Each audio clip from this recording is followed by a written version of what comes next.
Mostrando mais uma atualização aqui para vocês. Essa área aqui, essa linha, marca a divisa justamente da palma que a gente passou o herbicida e da palma que ainda não foi passada nenhum herbicida.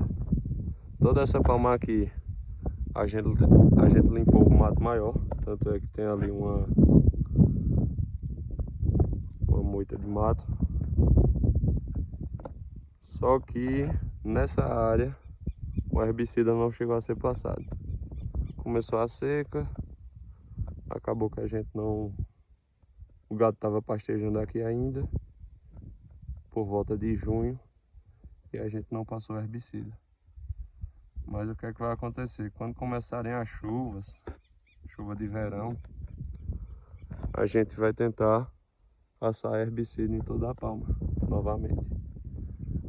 Aproveitar que essa área tem menos mato, vai ser menos difícil de combater, e fazer a aplicação do herbicida total na palma, para ver quais vão ser os resultados a partir